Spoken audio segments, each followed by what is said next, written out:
ભાજપની અંદર વધુ એક લેટર કાંડ સામે આવ્યો હતો। અમરેલી લેટર કાંડ બાદ ભારતીય જનતા પાર્ટીના નેતા પર ગંભીર આક્ષેપો સાથેનો એક લેટર સોશિયલ મીડિયાની અંદર વાયરલ થયો હતો।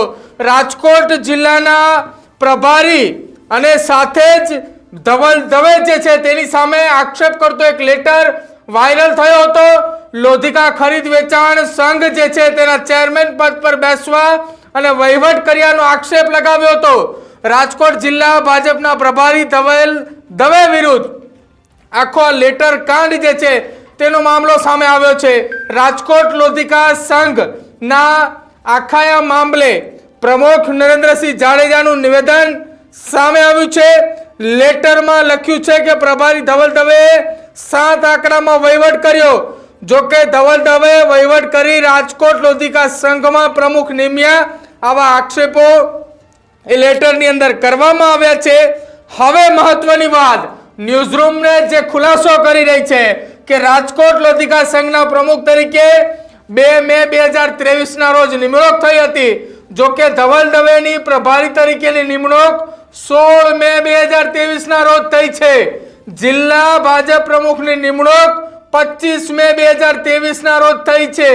એટલે કે હવે આ નાનામા પત્ર એમની અંદર લખાણ લખવામાં જે આવ્યું છે એ તદ્દન ખોટું અને પાયા વિહોણું લખાણ છે। રાજકોટની અંદર જે લેટર કાંડ સર્જાયો એ લેટર કાંડની અંદર સૌથી મોટા સમાચાર આખી આ ઘટનાની અંદર ધવલ દવેની સામે જે આક્ષેપ કરતો લેટર હતો એ લેટરને લઈને આ સૌથી મોટા સમાચાર અત્યારે આવી રહ્યા છે। આખા આ લેટર કાંડની અંદર નવો વળાંક સામે આવ્યો। લેટર કાંડની અંદર લગાવવામાં આવેલા તમામ આક્ષેપો પાયા વિહોણા છે। ધવલ દવેની સામે જે આક્ષેપો કરવામાં આવ્યા હતા એ આક્ષેપોને લઈને સૌથી મોટા સમાચાર આ સમાચાર સામે આવી રહ્યા છે કે રાજકોટ લોધિકા સંઘના પ્રમુખ તરીકે જે નરેન્દ્રસિંહ જાડેજા છે તેનું નિવેદન સામે આવ્યું છે। જ્યારે આખી આ ઘટનાની અંદર આક્ષેપો કરતો લેટર સોશિયલ મીડિયામાં વાયરલ થયો અને એ જ વાયરલ થતાની સાથે જ અત્યારે આ સૌથી મોટો ખુલાસો એ ન્યૂઝરૂમ કરી રહી છે।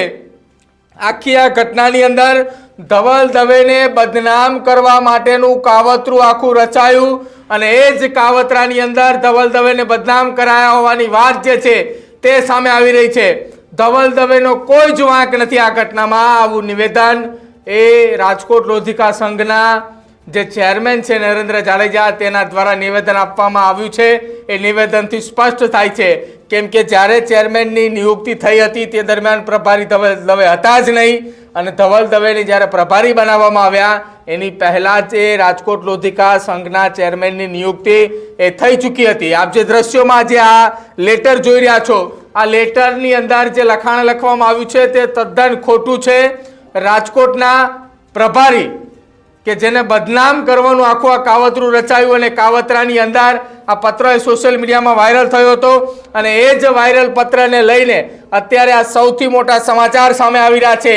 રાજકોટના પ્રભારીને બદનામ કરવાનું જે કાવતરું રચાયું હતું એ કાવતરું હવે ખુલીને ક્યાંક સામે આવ્યું હોય તેવું લાગે છે।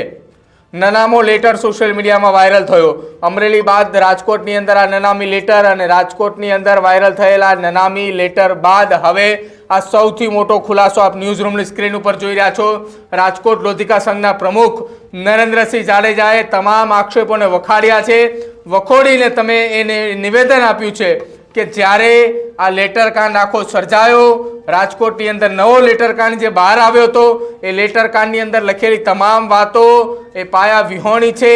આ તમામ આક્ષેપો એ નકારવામાં આવ્યા છે અને આ જ આક્ષેપોને લઈને આખી આ ઘટના સંદર્ભે તેમણે નિવેદન આપ્યું છે અને નિવેદન આપતા તે કહ્યું છે કે જ્યારે ચેરમેન તરીકે મારી નિયુક્તિ થઈ હતી ત્યારે પ્રભારી તરીકે ધવલ દવે ન હતા। હવે આખી આ ઘટના સંદર્ભે મારી સાથે મારા સહયોગી ભાવિક સુધરા જોડાયા છે। ભાવિક, રાજકોટના આખા લેટર કાંડ મામલે ધવલ દવે સામે આક્ષેપો લાગ્યા હતા। આક્ષેપોની અંદર 7 આંકડાનો વહીવટ પણ કહેવામાં આવ્યો હતો પરંતુ હવે આ તમામ વાતો જે છે તે પાયા વિહોણી હોય તેવું લાગી રહ્યું છે।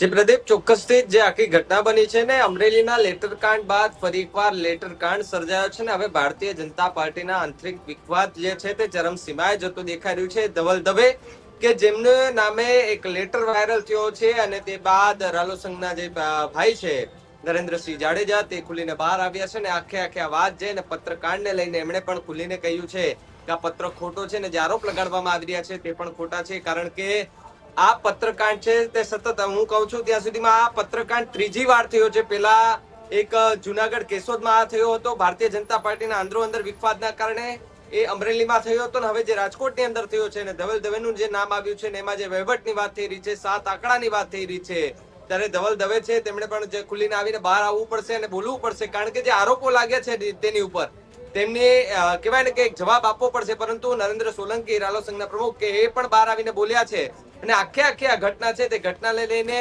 રાજકોટ જિલ્લા બીજેપીના પ્રભારી ધવલ દવે વિરુદ્ધ લેટરકાંડનો જે આખો મામલો સર્જાયો હતો. રાલો સંઘના પ્રમુખ નરેન્દ્ર જાડેજા છે તેમનું મહત્વ નિવેદન આવ્યું હતું કે લેટરકાંડમાં લખ્યું છે કે પ્રભારી ધવલ દવે 7 આંકડામાં વહીવટ પતાવ્યો હોવાનો આરોપ લગાડવામાં આવ્યો છે. રાલો સંઘના પ્રમુખ તરીકે મારી નિમણૂક 2 મે 2023 ના રોજ થઈ હતી. ધવલ દવેની પ્રભારી તરીકે 16 મે 2023 ના નિમણૂક થઈ હોવાની વાત સામે આવી રહી છે. પરંતુ જે આરોપો લાગી રહ્યા છે એ આરોપો ક્યાંક પાયા વિહોણા હોય તેવું પણ કહી શકાય છે. કારણ કે આ લેટરકાંડ કેટલો સત્ય છે ને એ લેટરકાંડમાં કેટલું તથ્ય છે એ ખબર નથી. પરંતુ જે આરોપો લાગ્યા છે ને એની સામે જે જવાબો મળી રહ્યા છે તે જોતા એવું લાગી રહ્યું છે પ્રદીપ કે જે આરોપો લાગ્યા છે તે ખૂબ પાયા વિહોણા પણ કહી શકાય આપણે.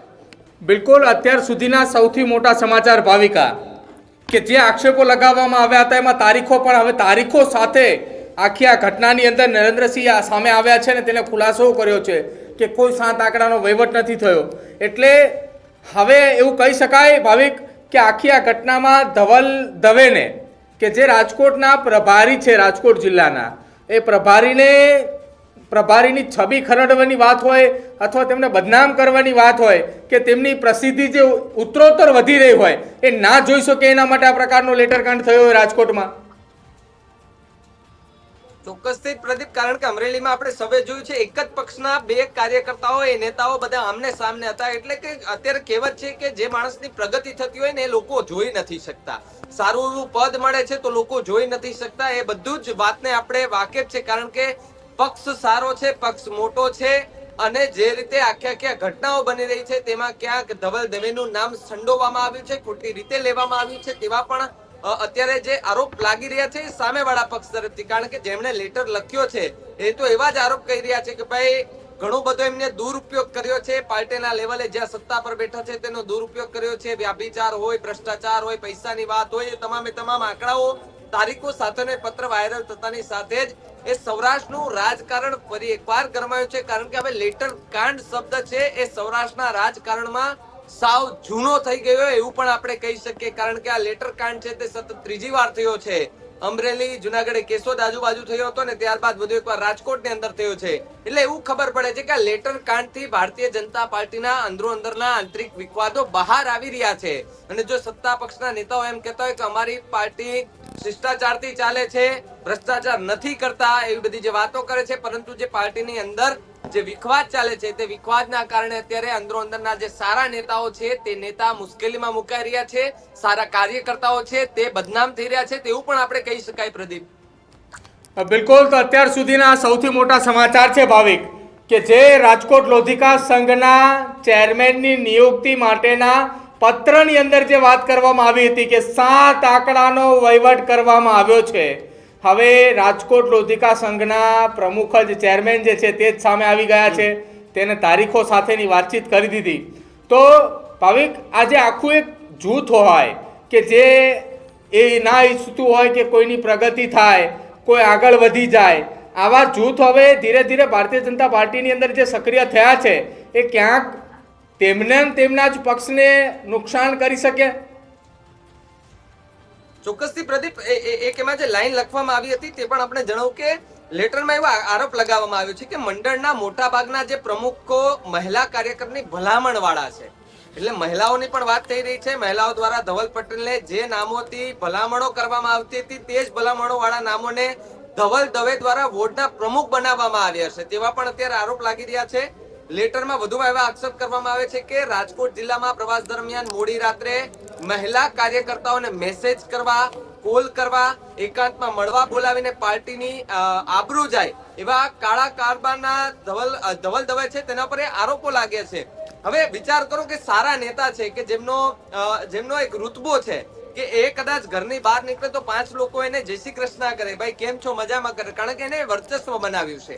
એ આવી પ્રવૃત્તિથી કદાચ દૂર રહેતા હોય તેવું પણ આપણે કહી શકીએ છીએ, પરંતુ અંદરો અંદરના જે આંતરિક વિવાદ છે અને પોતાના પક્ષના જ કાર્યકર્તાઓ હોય કે નેતાઓ હોય, કારણ કે એમને અંદર શું ચાલે છે નથી ખબર, એમને માત્ર ભનક લાગે છે કે ભાઈ આવી અફવા ઉડી છે, ચાલો આપણે કૂદી પડવાનું છે. એટલે થઈને આ બધા કૂદી પડતા હોય છે ને એને ખબર નથી કે આ કૂદી પડવાનું કારણ કેટલું, અંજામ એનો કેટલો ખોટો આવી શકે છે. કાં તો પાર્ટી એમની બરતરફ કરી શકે છે, સસ્પેન્ડ કરી શકે છે, એમની પર કાર્યવાહી પણ થઈ શકે છે. એનો ડર રાખ્યા વગર માત્ર એક અફવાના કારણે બીજા અન્ય લોકો છે કે જેમને સાથ આપવા માટે જતા હોય છે ને પાર્ટી માટે ગદ્દાર બની જતા હોય છે. એટલે પાર્ટીને પણ નુકસાન છે ને કાર્યકર્તાઓને પણ નુકસાન છે. પ્રદીપ, બિલકુલ ભાવિક, તો આખી આ ઘટના સંદર્ભે ધવલ દવેની સામે જે આક્ષેપો કરતો એક લેટર વાયરલ થયો હતો, હવે આ જ લેટર કાંડની અંદર આખા ખુલાસા થયા છે અને એ જ ખુલાસાથી ધવલ દવેની બદનામી કરવા માટેનું જે કાવતરું રચાયું હતું તે સ્પષ્ટ કહી શકાય. હવે આખા આ મામલે રાજકોટ લોધિકા સંઘના ચેરમેન નરેન્દ્રસિંહ જાડેજાએ શું કહ્યું એ પણ સાંભળી લો પહેલા. લોધિકા સંઘના ચેરમેન તરીકે તમારી નિમણૂક અને જે કઈ નિમણૂકો થઈ છે એને લઈને વાત આવી છે કે 7 આંકડામાં વહીવટ થયો છે, તો કેવડો મોટો વહીવટ થયો છે, હકીકત શું છે? મને પ્રેસના માધ્યમથી અમારા જિલ્લા પ્રભારી ના નામે નનામો પત્ર વાયરલ થયાની જાણ થઈ. પછી થોડી જાણકારી મેળવી કે એમાં શું લખ્યું છે, તો મને ખ્યાલ આવ્યો કે પત્રના પ્રારંભે જેને આપણે અખબાર જગતમાં એને ઇન્ટ્રો કહેવાય, પહેલા પેરેગ્રાફમાં એવું લખ્યું છે કે રાજકોટ લોધિકા ખરીદ વેચાણ સંઘના ચેરમેનની નિમણૂકમાં 7 આંકડાનો વહીવટ થયો છે અને એ વહીવટ જિલ્લા પ્રભારી તરીકે નિમણૂક થયા બાદ તુરત જ પહેલું કામ જિલ્લા પ્રભારીએ મારી નિમણૂક કરવાનું કહ્યું છે. જ્યારે પત્રની શરૂઆતમાં જ ગપગોળો છે કે મારી નિમણૂક જિલ્લા પ્રભારીએ આવતા વેત કરી, તો મને એવો ખ્યાલ આવ્યો કે મારે પ્રેસને સાચી માહિતી આપવી જોઈએ. તો હું કહું છું કે 2/5/23 રોજ જિલ્લા પ્રમુખ મનસુખભાઈ ખાટરિયા પ્રદેશનો મેન્ડેટ લઈને આવ્યા, મારી નિમણૂક થઈ સર્વાનુમતે અને એ તારીખ 2/5/23 અને જિલ્લા પ્રભારી તરીકે ધવલભાઈની નિમણૂક થઈ 16/5 અને 25/5 નિમણૂક થઈ જિલ્લા પ્રમુખ અલ્પેશભાઈ ઢોલરિયાની. તો હવે આપને મારે માત્ર આટલું જ કહેવાની વાત હતી કે મારી નિમણૂક પછી જિલ્લા પ્રભારીની નિમણૂક 14 દિવસ પછી થઈ છે. હવે સત્ય આપ જાણી શકો છો